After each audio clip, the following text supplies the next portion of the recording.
বলুন ডাক্তারবাবু, আপনার কি বলার আছে? ধরুন, আমার মনে হয় প্রতাপবাবু তার আংশিক স্মৃতি ফিরে পেয়েছে। মানে এই ধরনের অ্যামনেশিয়ায় স্মৃতি ধীরে ধীরে ফিরে আসে। তাই উনি সনাতন রায় বিষয়ে যে সমস্ত কথা বলেছেন সেটা সম্পূর্ণ বানানো নয়। Well, doctor, I have got some queries. আচ্ছা ডক্টর, আপনি যে কথাগুলো এখনই বললেন সেটা নিশ্চয়ই আপনি লিখিত দিতে পারবেন, কি পারবেন তো? তা কি করে সম্ভব ধর্মাবতার? সেটা করতে গেলে তো আমাকে অনেক পরীক্ষা করতে হবে, অনেক টেস্ট আছে। আমি সাধারণত যা ঘটে থাকে সেই অভিজ্ঞতার ভিত্তিতে বলেছি।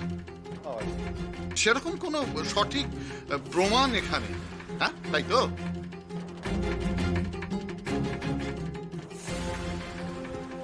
That's all, Your Honor. Your Honor, আমি যে আর্গুমেন্টটা করছিলাম সেটাকে নেগেট করার মতো কোনো রকম প্রমাণ নেই। তাই Your Honor, আমি আবারও কোর্টের কাছে অনুরোধ করছি যে এই কেসটিকে অবিলম্বে খারিজ করা হোক। That's all, Your Honor.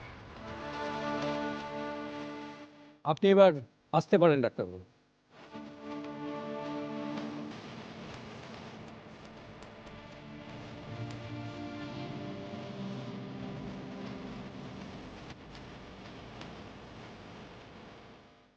কি হলো, কিছু জানা গেল? আমার আর বড়রাজবাবুর অ্যাক্সিডেন্টটা কে ঘটিয়েছিল জানা যায়নি কিছু?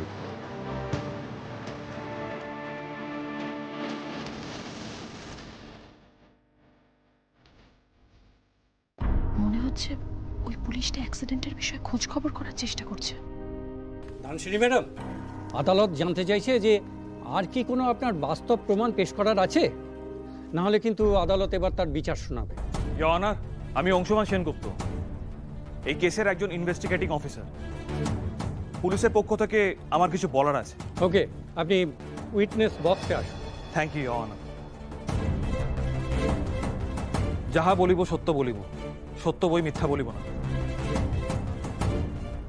ইওর অনার, আগের হিয়ারিং এর সময় রোহিত রায়চৌধুরী যখন বড় রাজাবাবু অর্থাৎ প্রতাপ নারায়ণ চৌধুরীকে নিয়ে রাজমহলের চৌধুরী মহল থেকে আদালতে আসছিল, তখন রাস্তায় ওদের গাড়ি নন্দপুরাতে অ্যাক্সিডেন্ট হয়। পুলিশ খবর নিয়ে জেনেছে যে এই অ্যাক্সিডেন্টটা ঘটানো হয়েছে।